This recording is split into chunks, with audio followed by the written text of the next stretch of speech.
Assemblyman Anthony Brindisi standing by on the line. Good morning, Assemblyman. Good morning.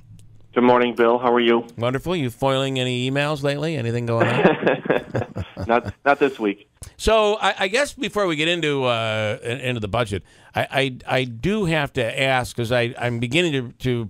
So what's happening is the emails that were foiled are now the Republican National Party's gotten a hold of them, and Claudia Tenney's camp, and every day they seem to be leaking them out. This is email gate. And yesterday's was, did you call somebody an idiot? Was that in one of the emails? There's an email where I talk about idiots, and I find it just fascinating that her campaign would be trying to accuse me of trying not to listen to voters or go around the public when she's absolutely vacant from ever being in public or talking to any of her constituents. But no, the issue is over folks who, and you know who they are, Bill, because they're against every single project ever coming to the area, continuing to be against this and other things. So those are the folks I'm referring to. That's the intent of the email. But it's very easy to take a couple words in an email out of 700 pages of emails, to take a few words and try and twist them to your benefit. But hey, look, we brought $300 million to the area for a new hospital. I seem to recall her voting against that money to even get a new hospital, let alone decide where it goes. So, look, we can have that conversation. It's something that we'll talk about during the campaign. Tell me, if you would, your thoughts on the governor's budget proposal yesterday. Well, I think it's interesting. We're hoping for a little more detail. Usually you have the state of the state. That's the process. We did that 2 weeks ago, and then you have the budget address where you get some more detail. Not a whole lot of detail in the presentation yesterday, but now all the documents are out that we need, the school aid runs and his executive budget proposal. So it's a lot to go through, and that's kind of what happens. The process now is for us to go back to our respective houses and sit down with our staff and go through the budget line by line, and then come out with our one-house proposals, and then hopefully sit down with the three branches and get something passed by April 1st. He did talk about marijuana legalization, at least the possibility of such a thing in New York, stuff that they're doing in Massachusetts, doing in Denver and California. What are your thoughts on that proposal? I think it's the right way to go. That was something I was a little surprised by yesterday. He's been pretty reluctant to talk about legalization of marijuana in the state. And yesterday he came out with the idea of having the Department of Health study the issue, which I think is the right way to go. A lot of states have done it. Colorado, California, Washington. On our own borders, we have Massachusetts, which is in the process of doing it, and it looks like New Jersey's going to do the same thing. So, it'll be interesting what happens at the federal level as the Trump administration and Jeff Sessions look to reverse past policy of allowing states to regulate this within their borders without federal interference. Now it looks like the feds are going to interfere, at least according to what Jeff Sessions is saying. And I think that's unfortunate, because I think states should have the right to be able to regulate this, and it's, to me, a states' rights issue. It is, and normally that is the mantra of the Republican Party right now, and conservatives, and that would be to allow states to decide and govern themselves with less federal regulation and less federal interference. But this is really just the opposite of that, coming from Jeff Sessions. But not a surprise. He really feels that marijuana is the gateway drug, and it's a problem and needs to be dealt with. I'm going to ask you. Well, look, the federal government treats marijuana as a Schedule I drug, the same as heroin. So I think the federal drug policy is way out of whack. You look at the kinds of opioids that have been approved by the FDA, which I think have way more addictive qualities. You look at the opioid epidemic that is going on in our country right now, and the pills that were legally approved by the FDA for treating pain have far more addictive qualities than marijuana does. I'm going to ask you. Can I ask you, the idea that the governor wants this to be studied, okay? How many studies have been done on marijuana and in other states as well? Is this an opportunity for him to just throw it out there and see where everyone takes it or how the state reacts? I think that's part of it too, Jeff. There's probably a political component to it. He wants to see where the state reacts, and the studies that have been done on the federal level, I think, are very poor, especially the FDA studies. The FDA, the marijuana has absolutely no medicinal purposes, and I've seen numerous studies by several academic institutions that dispute that. And we do allow medical marijuana in this state, and I've talked to many people who are patients who use marijuana to treat severe illnesses, whether it's cancer. It's not going to cure anything, but it's certainly going to help with the symptoms. But I think it does have medicinal purposes, and that's why I was a big supporter of medical marijuana. So I think he's throwing it out there to see what the reaction is, and from what I've seen, I think a lot of the public is supportive of legalization. And as we all know, I can't remember the young girl's name, Yeah, but we've had her in several times. Yeah. She suffers from seizures and epilepsy. yeah, and Mackenzie. yes, Yeah. Mackenzie. Thank you very much. And I Yep. think this is something for her that her mother said she doesn't have seizures Yeah, when she takes yeah. this medicine. So Well, Right. and now you have states that have had legalization, and part of the study should, and I'm assuming will be, studying the effects of legalization in places like Colorado. Yeah, well, look, states are taxing it, they're regulating it.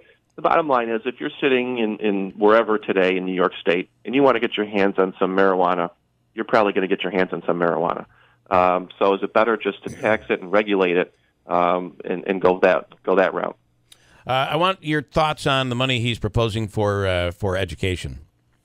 I think it's obviously this is the usual dance that happens. The state's facing a unique situation this year where we're looking at a deficit, and that's compounded by federal cuts to health care that are happening and this awful tax bill that benefits the wealthy. But we're looking at his initial school aid runs and how that affects our local school districts.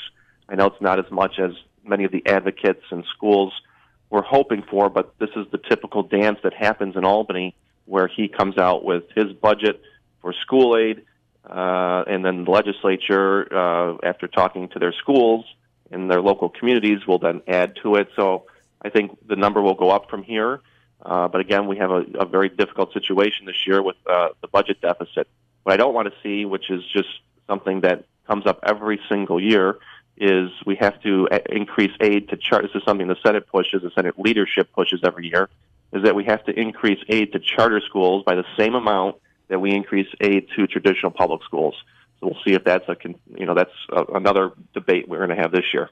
And the mayor of Rome was just down, or mayor of Whitesboro was just down a few minutes ago, Mayor O'Connor, saying that he was pleased to see there's money going into infrastructure, which may very well help when it comes to preventing some of this flooding that occurs each and every spring and now in the wintertime.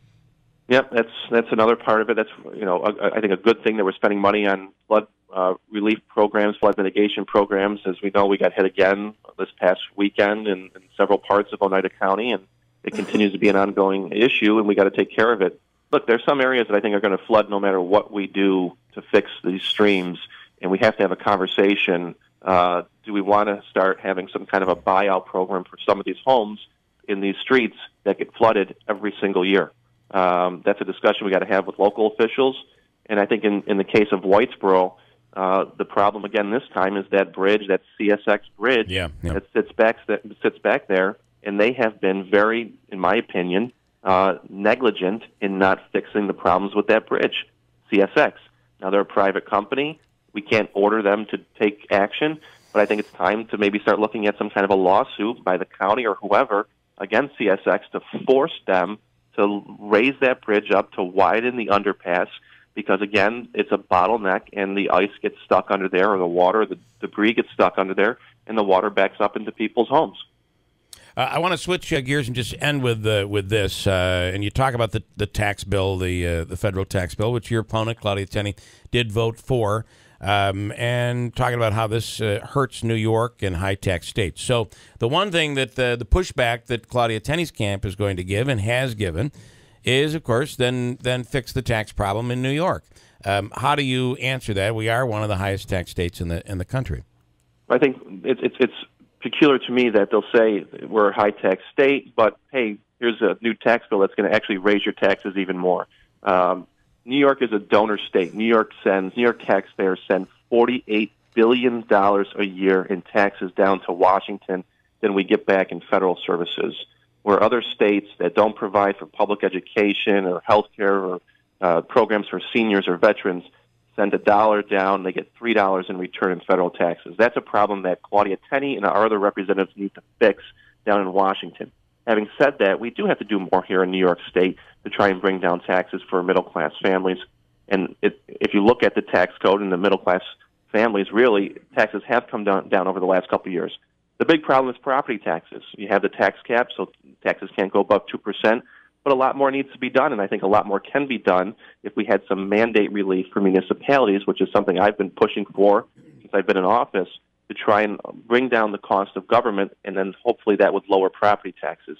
So we can do a lot more in New York, but again, the federal government's not helping, and that's why the majority of Republicans in Congress in New York voted against this bill. Claudia is in the minority on this issue.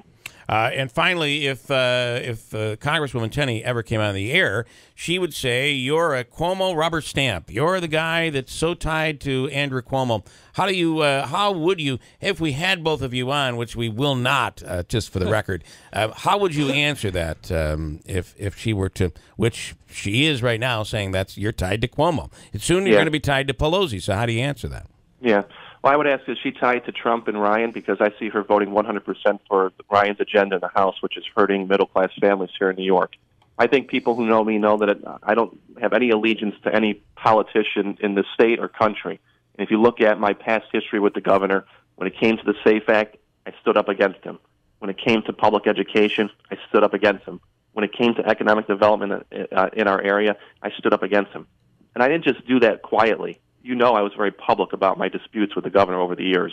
And that's how I've been in the state. That's how I'll operate at the federal level. I'm not afraid to stand up against my own party, and I think that's what we need more in Washington is people who can actually get things accomplished. They're not getting a whole lot accomplished in Washington these days. You look at what's happening now in this government shutdown we're facing, which Ms. Tenney thinks is not a big deal. Well, it's going to be a big deal when seniors don't get their Social Security checks, when veterans and military families don't get their benefits, and when other programs and federal employees don't get paid. It's going to be a big deal for a lot of people. And I think she should do her job and get this thing moving. I have one call. I'll give you an opportunity to take here. Chuck in Ilion with a question for the Assemblyman and the congressional candidate. Chuck, go ahead. You're on the radio. Hey, Anthony. Good morning. Listen, my question is about what New York State sends to the federal government as opposed to what they get back. Is that based on per capita or just what we send? Because that's obviously lower population states are going to send less money. All right. Is that, all right. Let's hear what do you say to that, Anthony? That's what we send. If you want to read the report, you can check it out on the New York State Comptroller's website. It gives you all the details of the report. But that's what we send to New York, to Washington, then what we get back. I'm not disputing that we do send a lot of money to Washington, D.C., but is that based on population? Is that a per capita comparison, or is it just an overall comparison? Because obviously, smaller states, lower population, less federal tax collected, less federal tax sent. Do we know what the per capita, that is an overall number. That's the number that is sent. Do we know, Anthony, what the per capita is? I think it's per capita, so I'll give you this. I'll put it this way. Okay. So for I'll use this example. For every dollar we send down to Washington, we get 83 or 84 cents in return in services. Now, let's take a state like Alabama, Mississippi, whatever. For every dollar they send, they get about $3 back in federal services. So it's looking at overall the number, but it's also looking at for each dollar what we get in return, which is comparable to other states. And those states which do not provide for public education, they have terrible standards, or states that don't provide for disabled individuals or other things, they rely and get subsidized by New York State to do that. And that's exactly what's happening with this tax bill. It's accelerating that problem because we're basically paying for a tax cut for the wealthiest people out there based on what we send down to Washington. And I think where Chuck is going is there are people out there saying that it's really just the exact opposite, that these other states around the country are the ones that do not receive anything back. And what you're saying is in contrast to what I'm assuming, Chuck, you believed when you called in, right? All I'm saying is that when you throw out a number like that, you cannot. If there's less federal tax collected in the state, it only stands to reason that they might get more back. because of the way the money's doled out by the Congress. And the fact that, Anthony just keeps repeating the Democratic talking points that tax cuts are for the rich, that's absurd. The companies are hiring. Jobs are coming back. Get on board, Anthony, because the Trump train will run you over. Okay. All right, that's all I got to say to that. I'll see you guys later. Have a great day. Chuck, Bye. thank you. And listen, I do want to say this. I do want to say this. You just did something that I can't get Claudia Tenney to do. I'm sorry. This is the importance of you coming on the radio and dealing with someone like Chuck, who speaks to you as a layman, not as an assemblyman.